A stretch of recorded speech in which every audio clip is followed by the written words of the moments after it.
ఎన్నికల ప్రచారం కోసం ఆంధ్రప్రదేశ్ ముఖ్యమంత్రి చంద్రబాబు గారు ఢిల్లీ వెళ్ళారు. ఢిల్లీలో ఎన్నికల ప్రచారంలో చంద్రబాబు గారు ఒక సభలో పాల్గొన్న నేపథ్యంలో ఆ సభలో జగన్మోహన్ రెడ్డి కోవర్టు ఇప్పుడు చంద్రబాబు గారి వెంటపడ్డారు అనేటువంటి వార్తలు వస్తున్న నేపథ్యంలో ఇంతకీ ఎవరా కోవర్టు, ఎలా వెంటపడ్డారు, ఏం జరిగింది అనేది మనం పూర్తి స్థాయిలో విశ్లేషణ చేసుకుందాం. ప్రస్తుతం మనతో పాటున్నారు ప్రముఖ రాజకీయ విశ్లేషకులు, ప్రముఖ సీనియర్ జర్నలిస్ట్ సిఎస్ రావు గారు. సార్తో మాట్లాడదాం. సార్ నమస్తే. సార్ నమస్తే. సార్, ఢిల్లీలో ఎన్నికల ప్రచారంలో పాల్గొనేందుకు చంద్రబాబు గారు ఢిల్లీ వెళ్ళడం జరిగింది. అక్కడ ఒక సభలో పాల్గొన్నారు. అయితే ఆ సభలో జగన్మోహన్ రెడ్డి కోవర్టు చంద్రబాబు గారి వెంటపడ్డారు అనేలాగా కొన్ని వార్తలు వస్తూ ఉన్నాయి.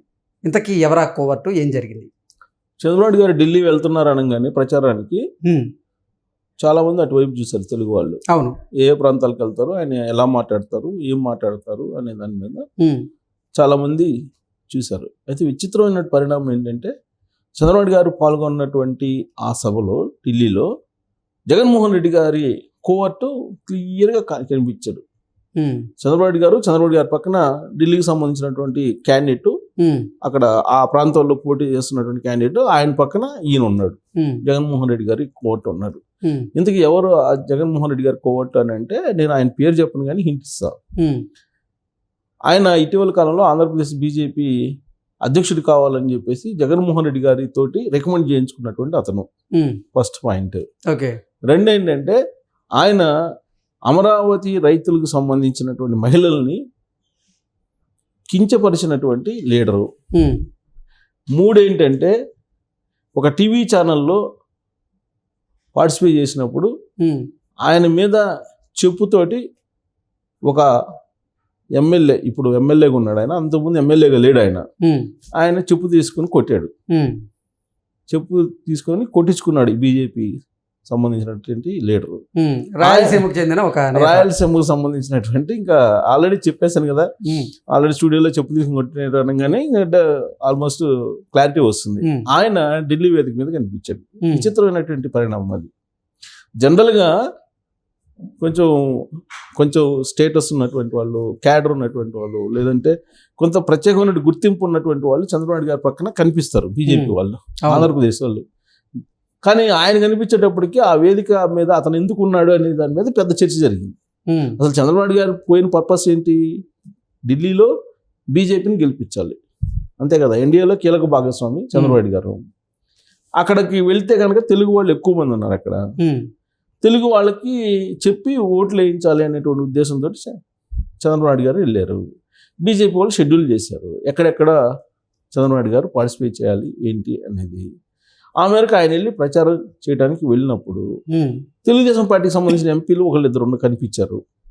జనరల్గా ఎంపీలు, ఎన్డీఏ కూటమి ఎంపీలు ఉన్నారు కదా, సో ఎన్డీఏ కూటమికి సంబంధించిన ఎంపీలు మొత్తం అక్కడ ఉంటారేమో అనుకున్నాను. బట్ అక్కడ అందరిలో కనిపించలేదు. బట్ 4-5 కనిపించారు ఎంపీలు. చంద్రబాబు గారు ప్రచారం చేశారు. అది సభ సక్సెస్ అయింది. అక్కడ ఉన్నటువంటి బీజేపీ వాళ్ళు కూడా హ్యాపీ ఫీల్ అయ్యారు. కానీ ఇతను అక్కడ ప్రత్యక్షం కావడం అనేది ఆశ్చర్యం కలిగించింది అందరికీ. ఎందుకనంటే, ఆంధ్రప్రదేశ్ బీజేపీ అధ్యక్షుల నియామకం కొత్తగా జరగబోతుంది. ప్రస్తుతం ఉన్నటువంటి బీజేపీ అధ్యక్షురాలు పురంధరేశ్వరి గారి బదులు రకరకాల పేర్లు వస్తున్నాయి. అవును. కిరణ్ కుమార్ రెడ్డి పేరు వస్తుంది, సురేష్ రెడ్డి పేరు వస్తుంది, సుజనా చౌదరి గారి పేరు వస్తుంది. ఇట్లా దాదాపు ఒక 10-15 మంది పేరు వస్తున్నాయి. ఆ 10-15 మందిలో ఇతని పేరు కూడా ఉంది. మరి చంద్రబాబు నాయుడు గారి దగ్గర ఎన్ఓసి తీసుకోవడానికా, లేదా చంద్రబాబు గారి దగ్గర అనుమతి తీసుకోవడానికా, లేదంటే ఆయన్ని ప్రసన్నం చేసుకోవడానికి ఇతను వచ్చాడా అనేది పెద్ద చర్చ.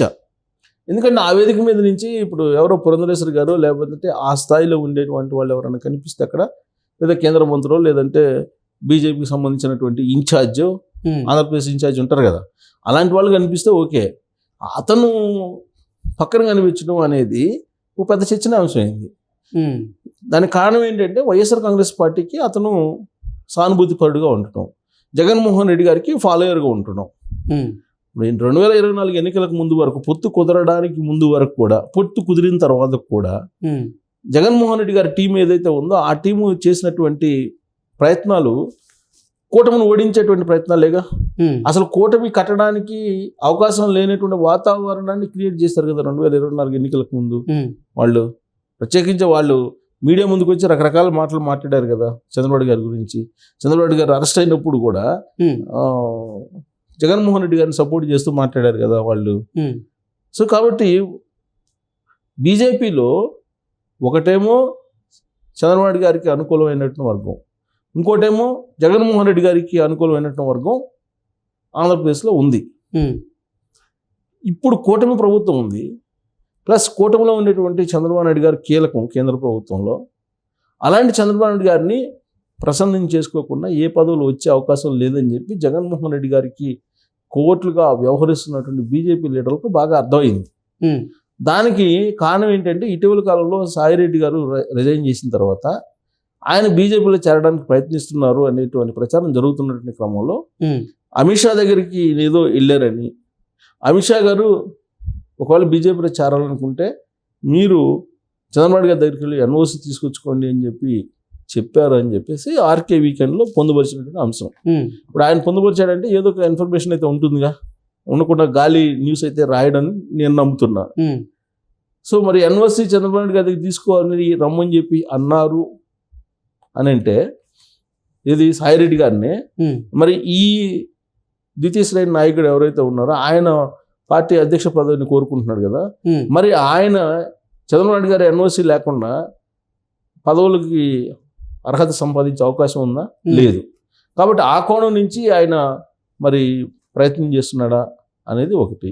అయితే విచిత్రంగా ఏంటంటే బహుశా ఢిల్లీలో తెలుగుదేశం పార్టీ కూటమికి సంబంధించినటువంటి మీటింగ్ అది, దాంట్లో వైఎస్ఆర్ కాంగ్రెస్ పార్టీకి సంబంధించినటువంటి ఆనవాళ్లు కూడా కనిపించాయని చెప్పేసి ఆయన చూసిన తర్వాత అనిపిస్తుంది.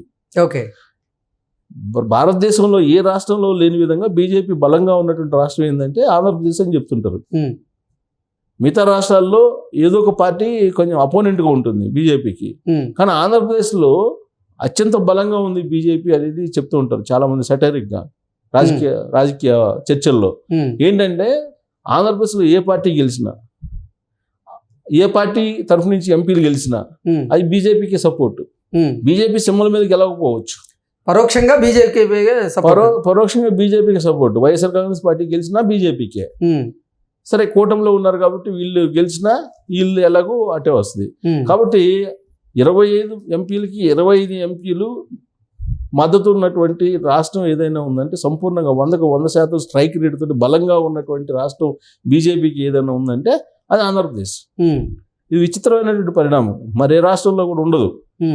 సో అలాంటి రాష్ట్రంలో ఇప్పుడు బీజేపీ అటు వైసీపీని తెలుగుదేశం పార్టీని మేము సమంగా చూస్తున్నామని చెప్పేటువంటి ఆలోచనతోటి చంద్రబాబు నాయుడు గారి వేదిక మీద ఆ జగన్మోహన్ రెడ్డి గారి కోవటిని పక్కన పెట్టారా అంటే మేము వైఎస్ఆర్ కాంగ్రెస్ పార్టీతో కూడా మేము టచ్లో ఉన్నాము, లేదంటే వైఎస్ఆర్ కాంగ్రెస్ పార్టీ కూడా మేము ప్రాధాన్యత ఇస్తున్నాము, మాకు అన్నీ కావాలి, 25కి 25 కావాలి కాబట్టి మేము అన్ని పార్టీలు కలుపుకుంటామని చెప్పి సంకేతం ఇచ్చేటువంటి క్రమంలో ఆ కోవటిని చంద్రబాబు గారి పక్కన నుంచోబెట్టారా. జనరల్గా చంద్రబాబు నాయుడు గారు గెస్ట్గా వెళ్ళారు అక్కడికి, ఆయనకి సంబంధం లేనటువంటి వేదిక అది, జస్ట్ గెస్ట్గా వెళ్ళారు, గెస్ట్ ప్రచారం చేసి వస్తారు.